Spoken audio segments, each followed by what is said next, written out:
How was Japan built after World War II? Welcome to Study IQ. मेरा नाम है आदेश सिंह। दोस्तों, 6 अगस्त 1945 की सुबह B-29 बॉम्बर इनोला गे मारियाना आइलैंड्स के टीनियान आइलैंड से उड़ान भरता है और ठीक 8:16 पर जापानीज आइलैंड हॉन्शू पर लोकेटेड हिरोशिमा शहर पर एटॉमिक बॉम्ब ड्रॉप कर देता है। इस अटैक में करीब 70 से 80 हजार लोगों की तत्काल मृत्यु हो जाती है और ठीक 3 दिन बाद यानी 9 अगस्त को एक और एटॉमिक बॉम्ब जापान के दूसरे बड़े शहर नागासाकी पर गिराया जाता है। यहां भी 70,000 से ज्यादा लोग तुरंत अपनी जान गंवा देते हैं। इन दोनों अटैक से फैली रेडिएशंस आगे भी कई लोगों की मृत्यु का कारण बनती है। हिरोशिमा और नागासाकी पूरी तरह राख हो जाते हैं। यहां कुछ भी नहीं बचता। राजधानी टोक्यो भी युद्ध के बाद खराब हालत में थी। पूरा जापान एक तरह से बर्बाद हो चुका था। एलाइड पावर्स ने उससे उसका कॉलोनियल एम्पायर भी छीन लिया था। उस समय कौन सोच सकता था कि जापान इस भयानक डेवस्टेशन से कभी उबर भी पाएगा कि नहीं? यदि रिकवरी होती भी है तो उसमें न जाने कितना वक्त लग सकता है। लेकिन दोस्तों, सबको हैरान करते हुए जापान कुछ ही दशकों में फिर से पावरफुल बनकर उभरता है। पर यह चमत्कार आखिर हुआ कैसे? आज की कहानी में हम इसी चमत्कार का एनालिसिस करेंगे और समझेंगे जापान की इस ट्रिमेंडस रिकवरी को। यह कहानी बेहद रोचक इसलिए भी है क्योंकि आपको जानकर हैरानी होगी कि जिस अमेरिका ने जापान को डिस्ट्रॉय किया था, आगे चलकर वही अमेरिका जापानीज रिकवरी का सूत्रधार भी बनता है। जी हां, यह अजीब सा लगता है लेकिन यही सत्य है। तो चलिए शुरुआत करते हैं इस रोचक कहानी की और समझते हैं कि आखिर जापान के प्रति अमेरिका का ये हृदय परिवर्तन हुआ कैसे। Occupation of Japan by allied powers. दोस्तों, 1945 में जापान के सरेंडर के बाद उसे एलाइड ट्रूप्स द्वारा ऑक्यूपाई कर लिया गया था, जिसमें बड़ी संख्या अमेरिकन ट्रूप्स की थी और इन्हें लीड कर रहे थे कमांडर जनरल डगलस मैकार्थर।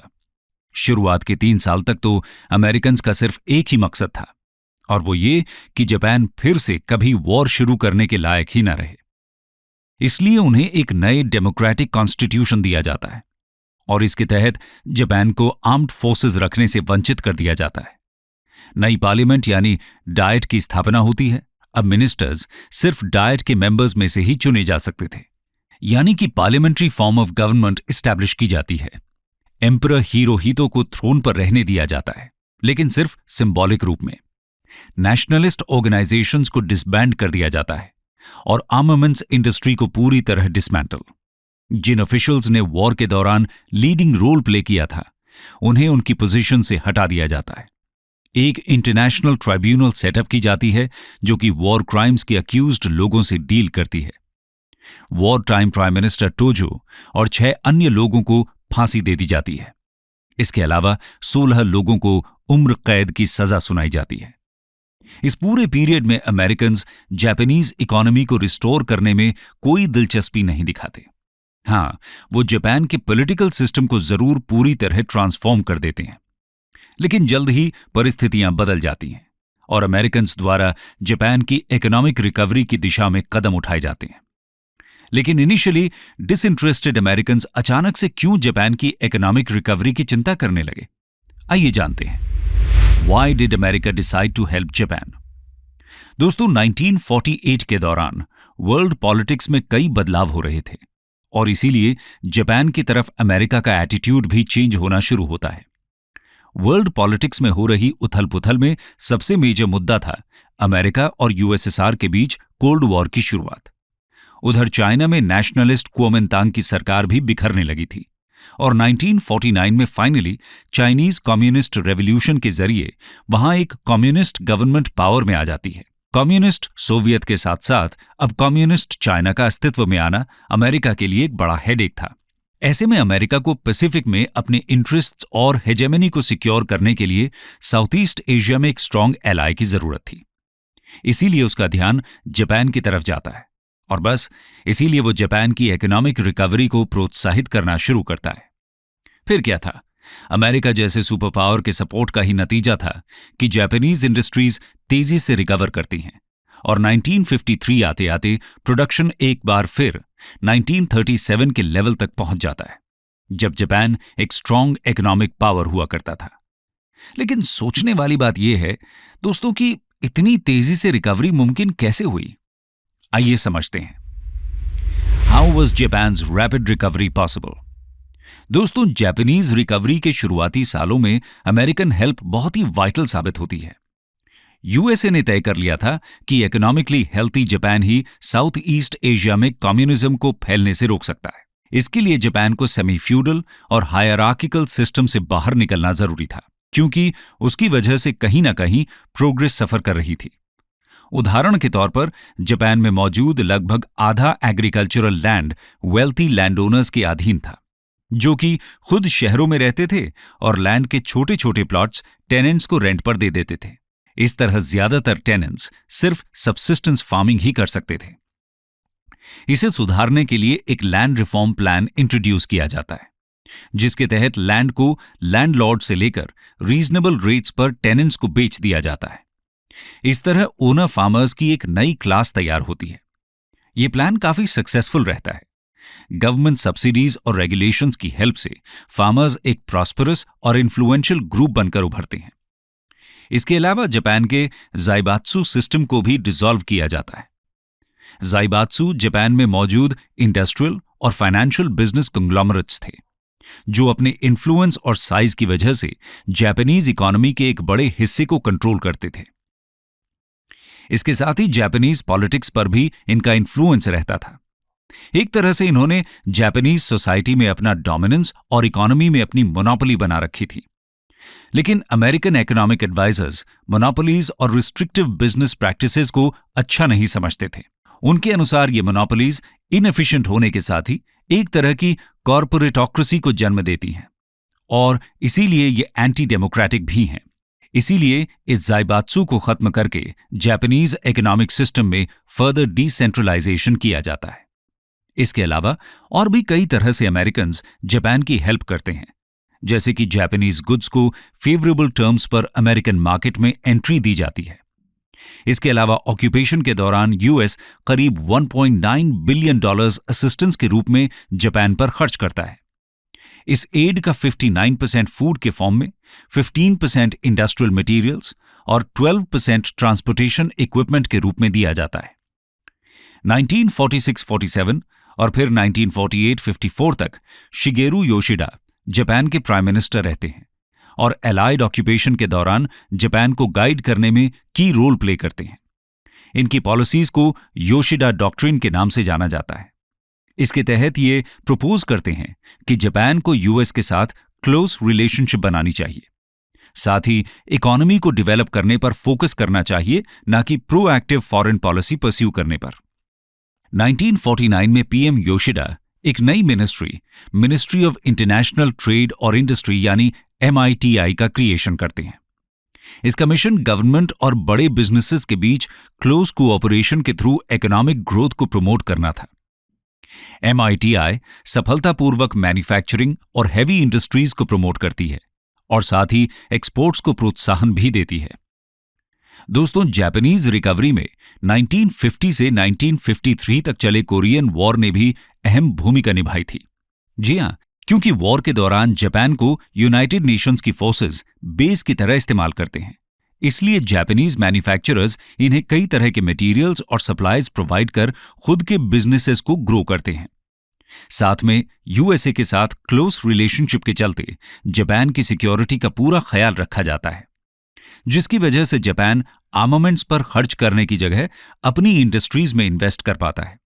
इस तरह कोरियन वॉर जापानीज इंडस्ट्रीज के लिए फायदे का सौदा भी साबित होती है। दोस्तों, जापान की ज्यादातर इंडस्ट्रीज सेकेंड वर्ल्ड वॉर के समय डिस्ट्रॉय हो चुकी थी, इसलिए नई फैक्ट्रीज और प्लांट्स को लेटेस्ट टेक्नोलॉजी के साथ फ्रेश शुरुआत करने का मौका मिलता है। 1959 में गवर्नमेंट होम मार्केट और एक्सपोर्ट दोनों के लिए ही हाई टेक्नोलॉजी गुड्स पर फोकस करने का फैसला करती है। डोमेस्टिक कंज्यूमर मार्केट को 1960 में शुरू किए गए एक और गवर्नमेंट इनिशिएटिव से बूस्ट मिलता है। इसके तहत नेक्स्ट डेकेड में लोगों की इनकम डबल करने का लक्ष्य रखा जाता है। लोगों की इनकम बढ़ने से इंडस्ट्रियल गुड्स की डिमांड भी बढ़ने लगती है। साथ ही एक्सपोर्ट मार्केट की डिमांड्स की वजह से बड़े और फास्टर ट्रांसपोर्ट शिप्स का कंस्ट्रक्शन भी जापान में किया जाता है। जापानीज प्रोडक्ट्स अपनी हाई क्वालिटी और रिलायबिलिटी के चलते एक अलग पहचान बना लेते हैं और फॉरेन मार्केट्स में इनकी डिमांड रैपिडली इंक्रीज होती है। 1960s के दौरान जापानीज एक्सपोर्ट्स 15% से भी ज्यादा के एनुअल रेट से एक्सपैंड करते हैं और 1972 तक जापान वेस्ट जर्मनी को पीछे छोड़ दुनिया की तीसरी सबसे बड़ी इकोनॉमी बन जाता है। Japanese industries ship building, radio, television, camera, steel, motorcycles, motor cars और टेक्सटाइल्स के सेक्टर्स में स्पेशलाइज करती हैं। जापान के इस शानदार रिकवरी में बड़ा हाथ यहां लंबे समय तक रहने वाली स्टेबल गवर्नमेंट्स का भी है। लिबरल डेमोक्रेटिक पार्टी एलडीपी उस समय डोमिनेंट पार्टी हुआ करती थी, जो कि कैरेक्टर से कंजर्वेटिव और प्रो बिजनेस थी। इन्हें फार्मर्स का भी सपोर्ट हासिल था, जो कि अमेरिकन द्वारा किए लैंड रिफॉर्म से लाभान्वित हुए थे। फार्मर्स को डर था कि अगर सोशलिस्ट पावर्स में आते हैं तो लैंड को नेशनलाइज कर सकते हैं। इस वजह से एलडीपी 1952 से लेकर 1993 तक लगातार पावर में रहती है। जापान में लेफ्ट का फ्रैगमेंटेशन भी एलडीपी की सक्सेस का एक कारण बनता है, क्योंकि Japan socialist party Japan communist party के साथ दो और छोटी सोशलिस्ट पार्टीज जापान में थी। इसके साथ ही जापान का शानदार एजुकेशन सिस्टम भी मॉडर्नाइजिंग प्रोसेस में स्ट्रांग योगदान देता है।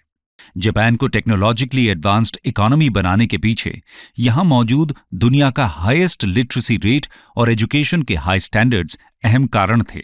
ज़ाइबात्सु को तो वॉर के बाद डिसॉल्व कर दिया गया था, लेकिन इसके बाद बहुत सी इंडस्ट्रियल एंटरप्राइजेस एक साथ आकर लार्जर, मोस्ट एफिशिएंट यूनिट्स बनाते हैं।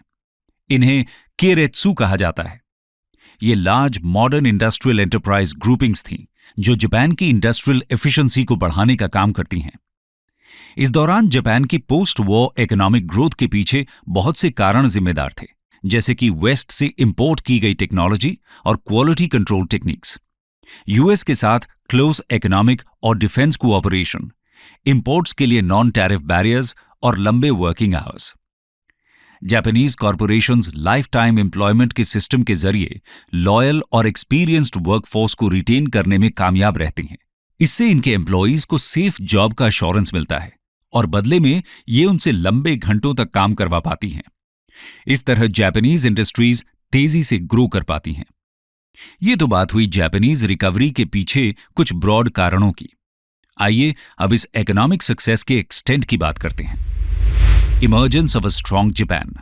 दोस्तों, वॉर के तुरंत बाद के कुछ वर्ष तो खोई हुई इंडस्ट्रियल कैपेसिटी को रीबिल्ड करने में लग जाते हैं।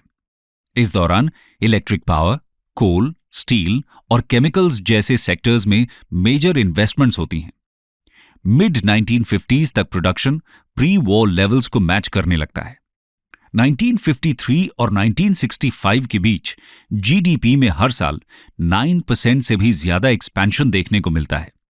इसके अलावा मैन्युफैक्चरिंग और माइनिंग इंडस्ट्री 13% के रेट से ग्रो करती हैं। कंस्ट्रक्शन सेक्टर में 11% और इंफ्रास्ट्रक्चर सेक्टर में 12% की बढ़ोतरी देखी जाती है। 1965 में ये सेक्टर्स लेबर फोर्स के 41% से भी ज्यादा को एम्प्लॉयमेंट दे रहे थे। वहीं एग्रीकल्चर सेक्टर में सिर्फ 26% वर्कफोर्स ही लगा हुआ था।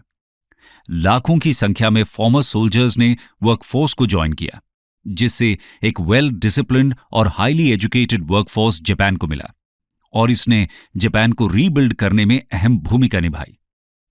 मिड 1960s के दौरान एक नए तरीके का इंडस्ट्रियल डेवलपमेंट शुरू हुआ, क्योंकि इस समय जापानीज इकोनॉमी ने कुछ इंडस्ट्रियल सेक्टर्स में खुद को इंटरनेशनल कंपटीशन के लिए ओपन कर दिया था। साथ ही हैवी इंडस्ट्रीज और केमिकल मैन्युफैक्चरर्स को डेवलप करना भी शुरू कर दिया। इसके अलावा जापानीज टेक्सटाइल्स और लाइट मैन्युफैक्चरिंग इंटरनेशनली काफी प्रॉफिट कमा रही थी और ऑटोमोबाइल्स, इलेक्ट्रॉनिक्स, शिप्स और मशीन टूल्स जैसे प्रोडक्ट्स की इंपॉर्टेंस बढ़ने लगी। मिड 1980s में जापानीज इकोनॉमी एक शानदार सक्सेस बन चुकी थी। उसका total gross national product world output का लगभग 1/10 था। अपने ह्यूज एक्सपोर्ट बेस्ड ट्रेड और रिलेटिवली मॉडेस्ट डोमेस्टिक कंजम्पशन की वजह से Japan enormous trade surplus enjoy कर रहा था। इसके साथ ही वो वर्ल्ड का लीडिंग नेट क्रेडिटर नेशन भी बन चुका था। यहां तक कि जापान किसी और देश से ज्यादा development aid under developed nations को देने लगा था। जी हां, वही जापान जिसे खुद कभी डेवलपमेंट एड की जरूरत पड़ रही थी, वो आज सबसे बड़ा डोनर बन चुका था। इस दौरान जापान में इन्फ्लेशन 3% से भी कम था और अनएम्प्लॉयमेंट का लेवल भी 3% तक ही सीमित था। जापान की सक्सेस स्टोरी को सिंबलाइज करती है एक इंजीनियरिंग फीट, 54 किलोमीटर लंबी टनल जो जापान के सबसे बड़े आइलैंड हॉन्शू को होकाइडो से जोड़ती है। इसे पूरा करने में 21 साल का वक्त लगा था और यह उस समय दुनिया की सबसे लंबी टनल थी। कंक्लूजन। तो दोस्तों, ये थी कहानी उस जापानीज मिरेकल की जिसकी 1945 में शायद ही किसी ने कल्पना की होगी। जापानीज रिकवरी की ये कहानी यूएस एड और इंटरनेशनल पॉलिटिक्स के साथ साथ जापानीज लीडर्स और वहां के लोगों की मेहनत और आत्मविश्वास की भी कहानी है। इसी सक्सेस के चलते 1964 में टोक्यो ओलंपिक गेम्स को होस्ट करता है, जिससे जापान की इंटरनेशनल स्टैंडिंग और भी मजबूत होती है। 1980s में जापानीज मैन्युफैक्चरर्स अपनी सक्सेस के दम पर यूएसए, ब्रिटेन और वेस्टर्न यूरोप के नेशंस में कार, इलेक्ट्रॉनिक्स और टेक्सटाइल फैक्ट्रीज सेटअप करना शुरू कर देते हैं। इस तरह 4 दशकों से भी कम समय में जापान एक फीनिक्स की तरह राइज करता है, यानी पूरी तरह खाक होने के बाद भी वो फिर से नया बनकर उभरता है।